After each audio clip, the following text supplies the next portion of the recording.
I never thought about quitting science until I witnessed that. Let me warn you before I begin. If you decide to listen, if you let my words echo inside your head, your nights will never again be quiet. I worked for a private corporation, one of those that never shows its true name in public reports. The hallways were sterile, lit by white lights that seemed to drain the color out of everything. Secrets piled up there faster than dust. And I, just a low-level researcher, was assigned to a project the higher-ups called the sleep experiment. They told me I had to document the sleep cycles of 5 volunteers. Ordinary people, chosen for reasons I was never told. They were locked inside a windowless underground chamber, monitored by cameras that captured every twitch, every breath. At first, it looked like a standard sleep deprivation study, clinical and routine, but there was one detail that unsettled me. Above each bed, the technicians had installed a metallic device. We were never given an explanation. The first night, nothing strange happened. The subjects slept, murmured in their dreams, and I just wrote down their movements. But when they woke up, something was different. "I dreamed I was an insect," one of them said with a nervous smile. The second added, "Not just any insect, a cockroach." The others nodded. They had all seen the same nightmare. A coincidence, I told myself. Strange, but not impossible. The second night, things escalated. They didn't just dream of being cockroaches. They swore they could feel the antenna, the multiple eyes, the filth of the tunnels where they crawled. And the most disturbing part was the way they described it, speaking in unison, finishing each other's sentences as though they were fragments of a single mind. I tried reporting this to my supervisors, but they seemed pleased. "Excellent progress," they said, as if this was exactly what they had been waiting for. I didn't understand. I didn't want to. By the third day, physical changes began. One of the subjects could no longer bend his fingers properly, the joints stiff and crooked. Another complained of a strange pain in his back. When he lifted his shirt, I saw it, a swollen, elongated bulge pressing from beneath the skin, as though something inside him wanted to force its way out. The smell of the chamber shifted as well. It was no longer sterile air. Now it reeked of dampness, of spoiled meat mixed with the bitter tang of burnt exoskeleton. The stench clung to my throat every time I stepped inside. That night, as they slept, the cameras flickered. The 5 bodies arched simultaneously. And then I heard it. A sound I will never forget. The dry, rasping scrape of countless legs rubbing together in the dark. But there were no cockroaches in the room. The sound was coming from them. And in that moment, I realized this was not just a sleep experiment.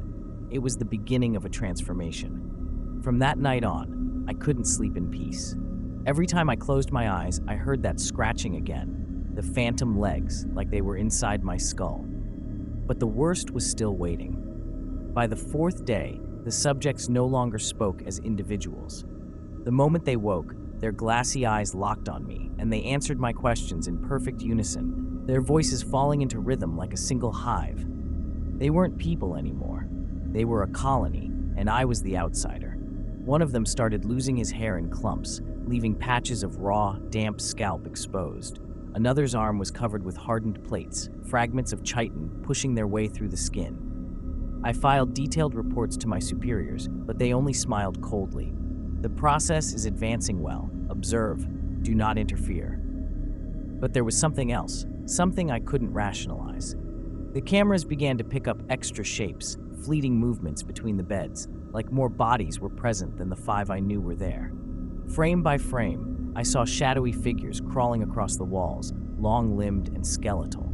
Each one had antennae probing the air, searching for me. I started feeling watched even outside the chamber. In the hallways, I heard dry echoes, the staccato patter of legs skittering against tile, always just out of sight. Behind the door of my office, I swore something scratched at the wood, as if endless claws were trying to force their way inside. The 5th night was the true breaking point. The subjects didn't sleep anymore, at least not in any human sense. They lay on their backs, eyes wide open, unmoving. But in their pupils, I saw something impossible, reflections of wet, endless tunnels, as though they were staring into another place, a hive world leaking into ours. They whispered to each other in clicks, hisses, and guttural snaps, a language that made my stomach twist with nausea. When I entered to collect samples, the air was thicker, humid, almost suffocating. The smell was unbearable, a nest of cockroaches multiplied by 1,000. It clung to my clothes, to my skin. And then, without warning, one of them sat upright and spoke. But the voice wasn't human. It was deep, guttural, crawling directly into my mind. "You are not dreaming. You already belong to us." My body froze. I couldn't move. The rest of them repeated the phrase in unison, mouths opening wide to reveal blackened gums, as though the flesh inside had rotted away. The floor vibrated beneath my feet, a tremor like an entire swarm moving beneath the concrete. I tried to leave, but the door wouldn't open. That's when the real horror began. One subject's arms twisted, bones snapping as they stretched into thin, hooked limbs, the unmistakable silhouette of a cockroach's legs. Another leaned forward and vomited a thick, acidic fluid that hissed and burned holes in the floor where it landed. And I realized then they were no longer human. And they would never be human again. The sixth night, I don't even know if it was truly night.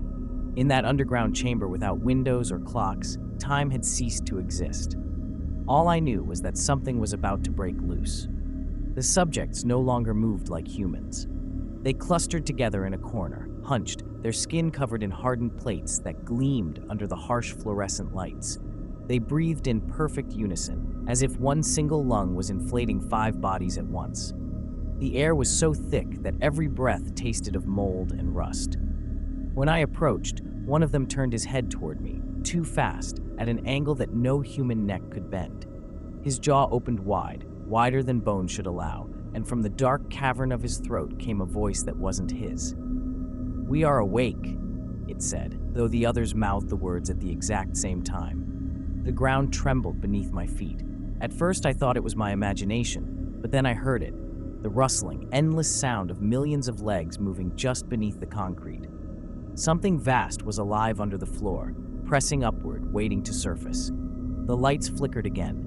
For a fraction of a second, the chamber was plunged into darkness. And in that instant, I saw them as they truly were. Not 5 bodies, not even people anymore. They were connected. Black, root-like tendrils had sprouted from their spines and fused into the floor, into each other, weaving them together into a single organism. The hive had already been born. I stumbled back, my chest heaving, panic burning through me. But as I turned to run, the door sealed shut with a metallic slam. My access card was useless. I was trapped. One of the subjects stood up, his legs bending backward like an insect's. Another's arms snapped and reformed into hooked limbs, sharp and jagged. Their eyes, once human, now gleamed like faceted stones, reflecting a place that wasn't this world. Tunnels, nests, darkness alive with movement. The chorus of voices filled the chamber, echoing in my skull. "You dreamed us. Now you will join us." I pressed against the door until my fingers bled, but there was no escape. Their shadows grew longer as they closed in, limbs twitching, mandibles clicking. The smell was unbearable, the stench of decay mixed with acid and damp earth. The last thing I remember before the lights failed completely was their bodies splitting open. Not dying, but shedding. The shells of their former human selves peeled away, and what crawled out was not meant for this world. Now, as I speak to you, I don't know if I escaped or if I'm still inside that chamber, dreaming their dream. Sometimes when I close my eyes, I feel the antennae brushing against my skin. I taste the tunnels. I hear the swarm. And I know it's only a matter of time before I wake up as one of them. If you dream of cockroaches tonight, you'll never wake up alone. Subscribe to Horror Story Bar.